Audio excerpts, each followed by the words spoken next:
बल आघूर्ण और जड़त्व आघूर्ण में संबंध। बल आघूर्ण और जड़त्व आघूर्ण में संबंध। मान लो एक पिंड, मान लो एक पिंड किसी अक्ष के परितः, किसी अक्ष के परितः कोणीय वेग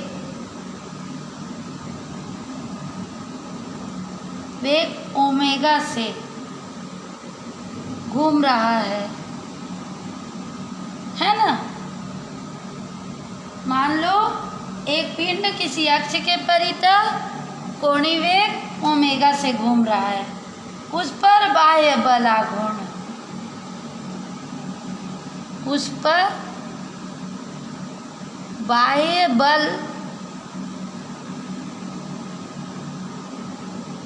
आघूर्ण लगाने से उसमें कोणीय त्वरण, उसमें कोणीय त्वरण क्या होता है? अल्फा उत्पन्न हो जाता है।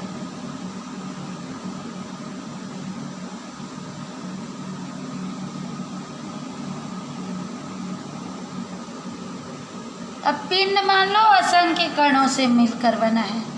पिंड असंख्य कणों से मिलकर बना है, ठीक है। तो सभी कोणों का, तो सभी कणों का कोणीय त्वरण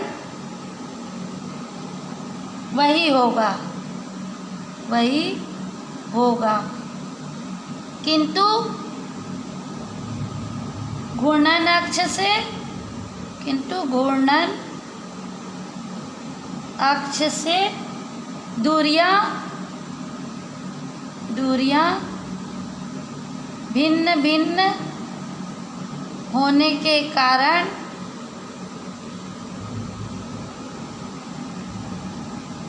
उनका रेखीय त्वरण भिन्न भिन्न होगा। मान लो घूर्णन अक्ष से r दूरी में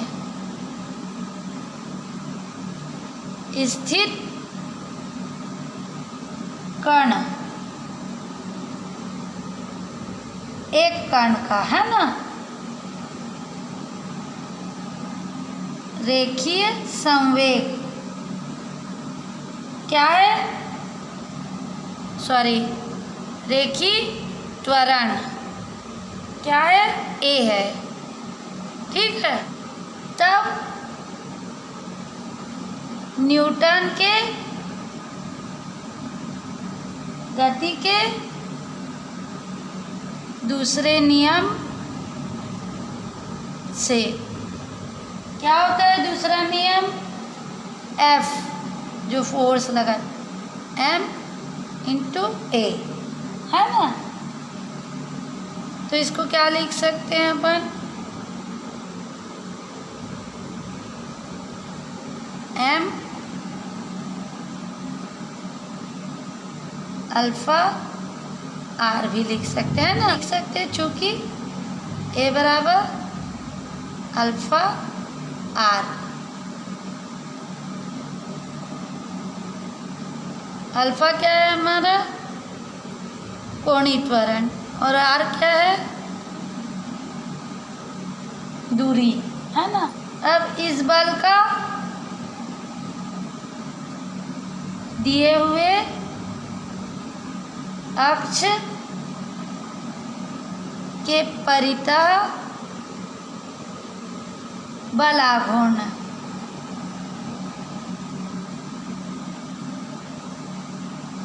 बराबर बल इंटू क्या हो जाएगा, बल की क्रिया रेखा, बल की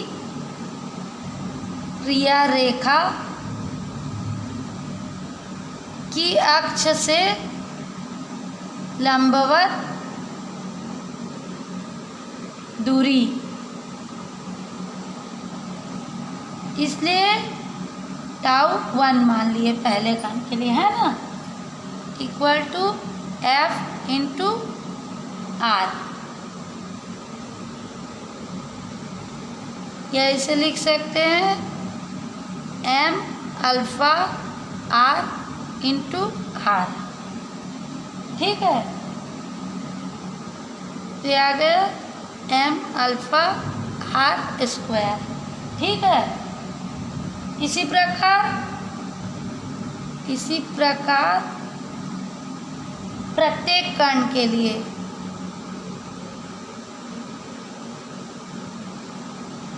बल आघूर्ण की गणना की जा सकती है। बल आघूर्ण की गणना की जा सकती है। ठीक है, अतः संपूर्ण पिंड में कोणीय त्वरण क्या है, अल्फा। ठीक है, उत्पन्न करने के लिए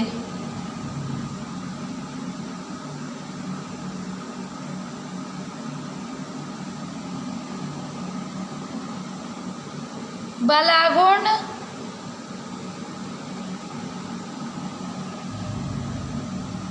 क्या होगा, tau equal to M1 AR1 square plus M2 AR2 square plus से लेकर अनंत तक, है ना। तो सब में क्या लिख ली, sorry, tau equal to M1 alpha R1 square M2 alpha R2 square. तो अल्फा क्या है, कॉमन निकाल लिए, तो ये क्या आ गया, M1 R1 square plus M2 R2 square plus से अनंत तक, है ना। तो ये आ गया हमारा टाउ इक्वल टू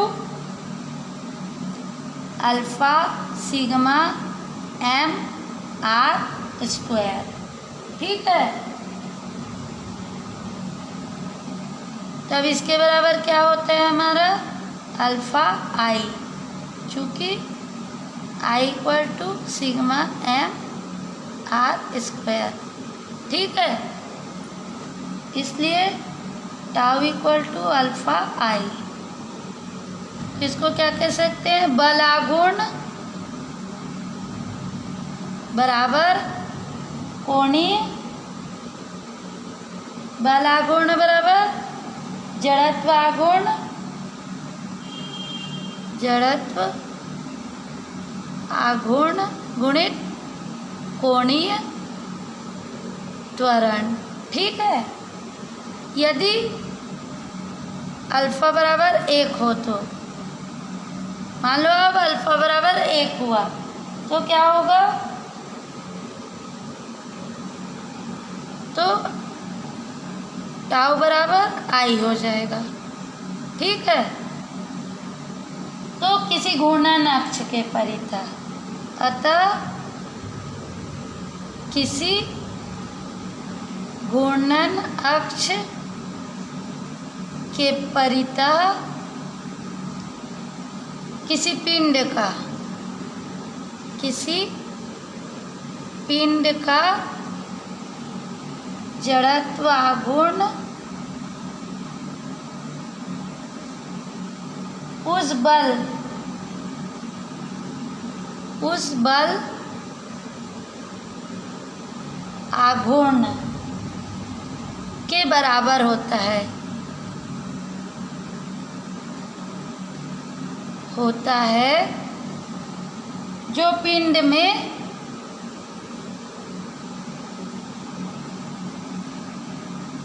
इकाई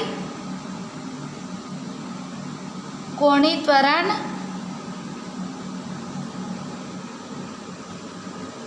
उत्पन्न कर दे। ठीक है,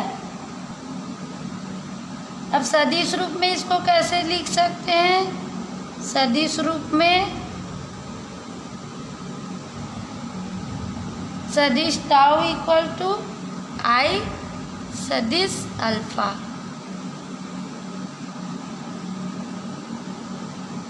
ठीक है, एग्जाम्पल, किसी अक्ष के परितः, किसी अक्ष के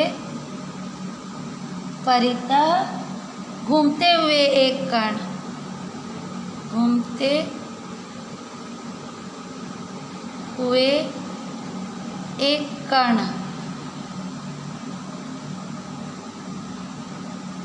घूमते हुए एक पिंड का जड़त्व आघूर्ण 5.0 गुणित 10⁻⁵ किलोग्राम है।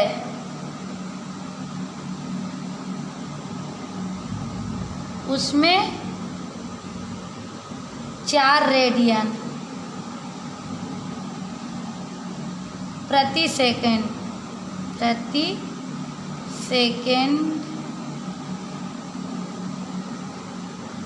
स्क्वायर का त्वरण उत्पन्न करने के लिए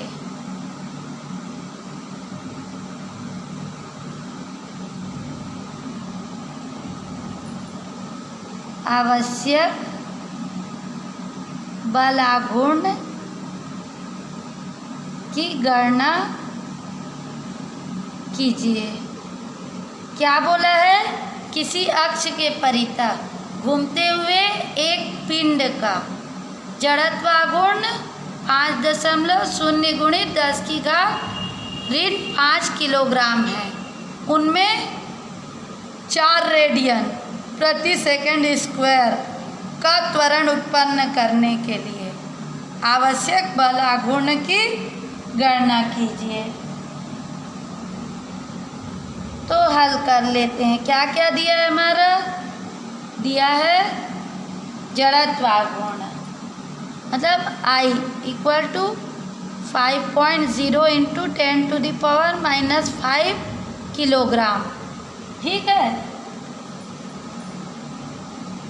मीटर स्क्वायर। ठीक,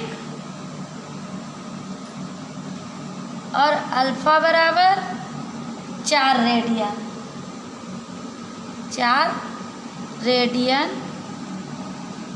प्रति सेकंड स्क्वायर। ठीक है,